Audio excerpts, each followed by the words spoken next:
Hey, Dan here, and in this video we're answering the question about how you can find your own happiness and essentially ignore your friends or find a way to be understood by your friends. I get asked questions around this theme a lot from ENFPs and INFPs about, all my friends think differently than me and I feel like I don't fit in, or how do I explain to people that I think differently than them? This sort of common theme here. And the first thing I'm going to say is stop false advertising. So think about it. If you're pretending to be like your friends, right? If you're an ENFP, it's pretty easy usually to be like the social chameleon for some extent, right? Some period of time, and pretend to be something you're not. So if you're pretending you're a certain way because you're trying to fit in, then it's not going to create good results for you because you're going to attract the people who are interested in being friends with the fake you, not the real you. And the people who might actually want to be friends with the real you, maybe the more creative people or the more entrepreneurial people or whoever that is for you, they're not going to be drawn to you because you're pretending to be someone you're not, right? Now, unfortunately, the way we're wired as human beings is to want to be part of a tribe and to want to be accepted. This is why being rejected sucks so much, right?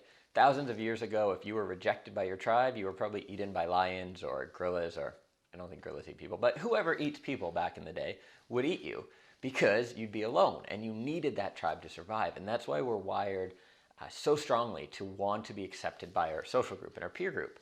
In the modern world, this is not necessarily as beneficial because we grow up in generally quite conformist, groups, and that can be on either side. If you have really open-minded, crazy liberal parents and they send you off to Montessori, well, then everyone around you might have that kind of crazy whatever view. And then you're likely to want to conform to that. And maybe you're actually wired to be more of a conservative person. Similarly, if you grow up in more of a conservative family, which maybe more my audience here, where you have a more conservative peer group and you're not that kind of conservative person, and you're feeling like you don't fit in, you don't want to, be a lawyer or get a typical 9-to-5 job or whatever that is, then you're going to have this desire to fit in and be part of that group. But on the same note, you're not like that, so it can be really confusing and it can be tough. Well, I want you to think about it this way. Let's imagine back in the day you were in a tribe of 50 people, right? That means that if you break down sort of the averages for personality types, that you're going to have like 3 or 4, or maybe like 2 or 3 ENTJs, a bunch of ISTJs, ISFPs. For those of you not familiar with Myers-Briggs, I sound like a crazy person right now, I get it. But you might be the only ENFP or INFP in that group. And that's a good thing. That most likely served an evolutionary function where you were able to bring your own talents to the group and were really appreciated for that. Keep in mind, like does not always like the same, right? Like does not like. Meaning, yeah, if you are like, for instance, a personality type that's quite different to an ENFP or an INFP would be the ENTJ. They're more disciplined, they're usually going after status, success, very driven, take a lot of responsibility. They tend to love ENFPs, and there's a very good relationship there. Same with INFPs in terms of friendships, business partnerships, relationships. And they don't like ENFPs because we pretend to be an ENTJ. They appreciate the differences, and there's an admiration for what each other can do. And so if you're trying to change who you are and conform to the group, you're actually doing the group a disservice, because if you are wired to be different, I'm going to argue that you are wired to be different to bring your gift to whatever group you're in. That could be your classroom, that could be your fraternity, that could be your business, that could be your family. Whoever the group is that you're having issues basically being different than, forget it. Bring your gift and you're going to actually be appreciated by them. If you own it and you be authentic and you just be yourself, then they're going to be able to appreciate those differences. And ultimately, the more you be you, the more you be yourself, the easier it is for people to appreciate you and to have authentic friendships, right? If you're not sure who you are yet, and you're sort of in the middle and you don't take stands on anything or that, it's harder for people to develop those really authentic friendships because people don't know where you stand. And there isn't that same level of honesty. Think about it. If you had a friend that you could tell was always sort of holding back part of themselves and always worried if you were judging them and all that, would you really trust that person even? because you know there's an underlayer there, underlying something's going on under the surface there, where they are, hiding something, thinking on different levels. They're thinking on a level beneath the surface. They're thinking about what they're presenting to you. That's not a good base for building a really authentic, trustworthy friendship, right? And so the more you can just be comfortable with yourself and put it out there, the more you're going to build really strong relationships. Now, the problem, how the hell do you do that? I get that, right? And this is one of the reasons that I am a big fan of travel, aside from, exotic locations, people, delicious food, and all this.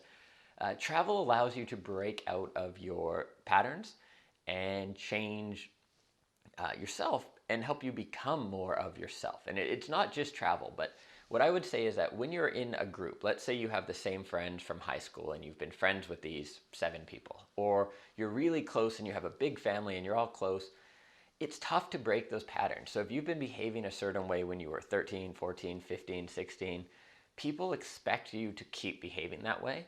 And other people's expectations of us is one of, if not the biggest influence on our behavior. I'll say that again because it's pretty interesting. Is the way other people expect us to behave is the biggest influence on how we behave.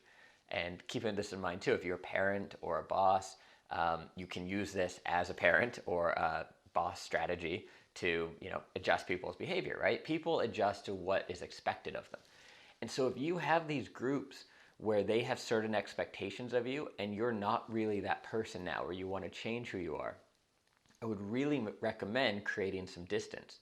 You could do this if you're younger. You could do this by going away to college in another city. You could do this by traveling. You could just do this by adjusting your social groups. When I realized that I really wanted to be entrepreneurial and do my own thing, a lot of my really close friends were going more the traditional routes of like law, medicine, that sort of thing. And I made the somewhat conscious decision to seek out entrepreneurial friends because that would help me, one, have people I could relate to in terms of starting your own business and different life goals. And also it helped me be someone new because I didn't have those exact same ties. I didn't have those same patterns. And it allowed me to, in some ways, not necessarily reinvent myself, but definitely adjust myself and change a bit of who I was. And then once I was really comfortable in that new me, then it was easier to go back to, friends, family, whoever else, because I was already grounded in this role and I wasn't going to be, pulled back away from it necessarily. I think if you're older and you're watching this, and by older I mean anyone like 30 or over, you probably know that when you go home to visit your parents, and hopefully you don't still live at home. If so, watch some of my other channels or videos on earning money and getting your life together. But hopefully you don't live at home.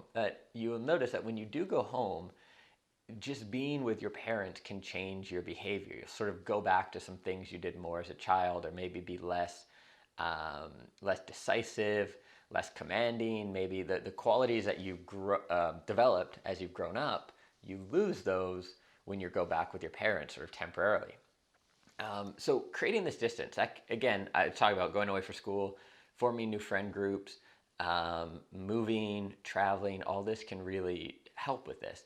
Create that distance, give yourself a chance to be really authentic with new people and form that identity more. And then you can figure out with your older friends, family and all that, how those relationships jive. And you may find that certain people don't really accept it. You may also find something that I found is that, well, I've been growing and changing, so have a lot of those friends through our own sort of separate journeys. And then when we get together later, a few years after, it's like, oh, we both sort of developed these different views that are still complementary. We still get along really well. And you may find some friends where you just don't, and those relationships will die. And that's what happens in life, right? You don't have to be friends with everyone you've been friends with your whole life. So if I can leave you with anything from this video, it's the importance of becoming yourself, of learning to be really authentic, accepting yourself, and then sharing that person with the people around you. I don't want to sound all new agey and cheesy here, but the more you're yourself, life is so much easier. You attract people who accept you and like you for you. You don't have to waste energy putting up a front. And you'll end up making some really great relationships with people who are on the same page or on a totally different page but appreciate you for you. So that is where I'd leave you at. Just if you do anything different, it's put more energy into being yourself, which ultimately you'll then have to spend less energy overall because you just be yourself. It's pretty easy, right?